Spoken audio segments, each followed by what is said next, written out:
পারভেজ হোসেন ইমন পিএসএলে খেলতে গিয়ে ইনজুরিতে পড়েছিলেন। সেই ইনজুরি থেকে ফেরার জন্য তিনি রিহ্যাবে আছেন, রানিং করছেন। নিউজিল্যান্ডের এগেনস্টে টি-20 সিরিজে ফেরার জন্য পর্যাপ্ত প্রচেষ্টা তিনি চালিয়ে যাচ্ছেন। দুনিয়ার প্রতিটা দেশে প্লেয়াররা ইনজুরিতে পড়লে এভাবে রিহ্যাব করেন, এরপরে ফিরে আসেন। দুনিয়ার প্রতিটা দেশেই প্লেয়াররা পর্যাপ্ত পরিমাণে প্র্যাকটিস করেন, এরপরে সেই প্র্যাকটিসটা তারা মাঠে কাজে লাগান, তারা সফল হন। কিন্তু এরপরও বাংলাদেশের মতো দেশ ইন্টারন্যাশনাল ক্রিকেটে খুব বেশি ভালো কখনোই করতে পারে না। কিন্তু নিউজিল্যান্ড আবার দেখা যায় যে সব সময় ভালো করছে। আইসিসির লাস্ট দুইটা হোয়াইট বলের টুর্নামেন্টের রানার্স আপ নিউজিল্যান্ড হয়েছে। ইন্ডিয়ার কথা আমরা বলি, অস্ট্রেলিয়ার কথা আমরা বলি, পার্থক্যটা আসলে কোথায়? দুই দেশের প্লেয়াররাই তো আসলে সর্বোচ্চ পরিমাণে প্র্যাকটিস করছে, সর্বোচ্চ ফ্যাসিলিটিস পাচ্ছে। পার্থক্যটা কোথায় জানার আগে আমাদের ছোট্ট একটা ঘটনা আপনাদের সাথে শেয়ার করতে হবে। ঘটনাটা হলো, বাংলাদেশে ওয়ানডে সিরিজ খেলতে আসার আগে নিউজিল্যান্ড এ দল শ্রীলঙ্কা এ দলের এগেনস্টে 3 ম্যাচের একটা ওয়ানডে সিরিজ খেলেছে। যেহেতু বাংলাদেশ এবং শ্রীলঙ্কা পাশাপাশি দেশ, একই রকম কন্ডিশন, একই রকম গরম, তার জন্য এই শ্রীলঙ্কা এ দলের এগেনস্টে সিরিজটা নিউজিল্যান্ড এ দলের জন্য বেশ একটা ফ্রুটফুল সিরিজ হয়েছে বাংলাদেশের কন্ডিশনের সাথে খাপ খাইয়ে নেওয়ার জন্য। কিন্তু এরপরও বাংলাদেশের এগেনস্টে ওয়ানডে সিরিজে থাকা মাত্র 3 থেকে 4 ক্রিকেটারকে নিউজিল্যান্ড ক্রিকেট বোর্ড নিউজিল্যান্ড এ দলের ব্যানারে শ্রীলঙ্কায় খেলতে পাঠিয়েছিল।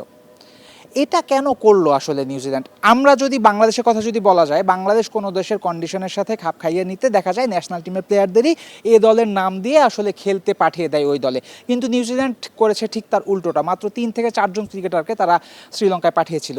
এমনটা কেন হয়েছে নিউজিল্যান্ড কোচকে প্রশ্ন করা হয়েছিল। আগে শুনে আসা যাক নিউজিল্যান্ড কোচ কি উত্তরটা দিয়েছেন।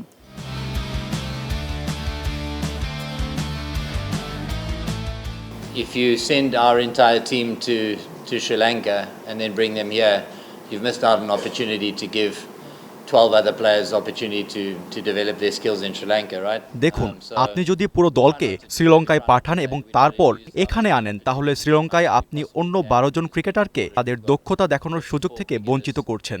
আমরা এমনটা করি না। যতটা সম্ভব আমরা সুযোগগুলো কাজে লাগানোর চেষ্টা করি। যতটুকু জানি, আমাদের 54 জন ক্রিকেটার বর্তমানে বিশ্বের বিভিন্ন প্রান্তে খেলছে, সেটা আইপিএল, পিএসএল, শ্রীলঙ্কা কিংবা এখানে। এটা আমাদের চুক্তিবদ্ধ ক্রিকেটারের প্রায় অর্ধেক।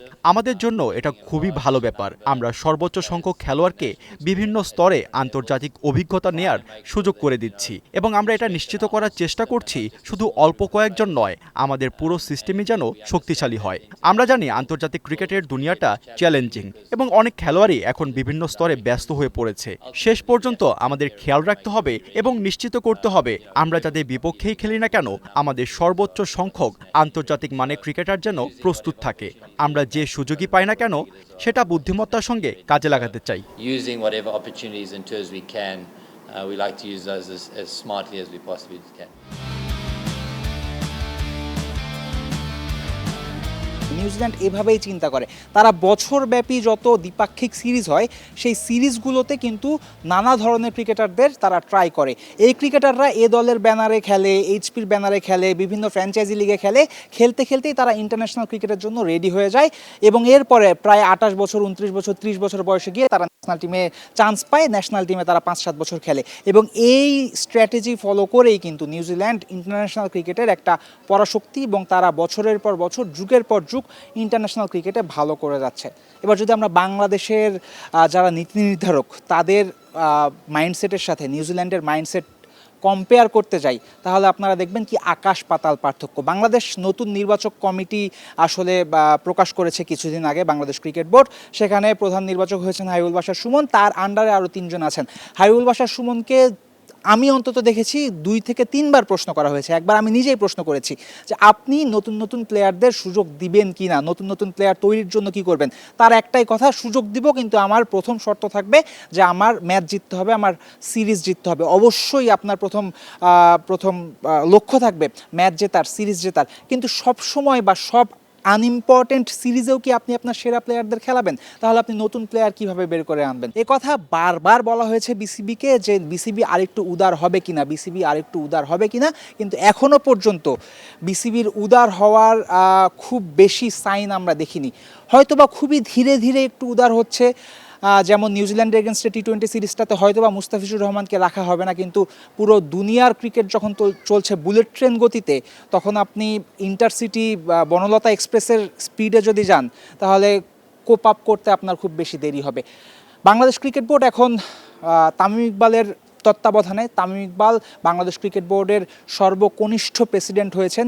তিনি মডার্ন ডে ক্রিকেটটা খেলেছেন, দেখেছেন, বুঝেছেন, সব দেশের ক্রিকেট কালচার সম্পর্কে তিনি জানেন। তার আন্ডারে বাংলাদেশের ক্রিকেটের কালচারের যে মাইন্ডসেটটা, ক্রিকেট সিস্টেমের মাইন্ডসেটটা, সেটা যদি পরিবর্তন হয় তাহলে কিন্তু বাংলাদেশের জন্যই ভালো হবে। বাংলাদেশও কিন্তু ভবিষ্যতে নিউজিল্যান্ডের মতো একটা পরাশক্তি হতে পারবে। তাই এই ক্রিকেট সিস্টেমটা, ক্রিকেট কালচারটাই, থট প্রসেসটা পরিবর্তন করা যায় কিনা এটা নীতি নির্ধারকদের অবশ্যই ভেবে দেখা উচিত। Faisal Habib, one sports, Dhaka.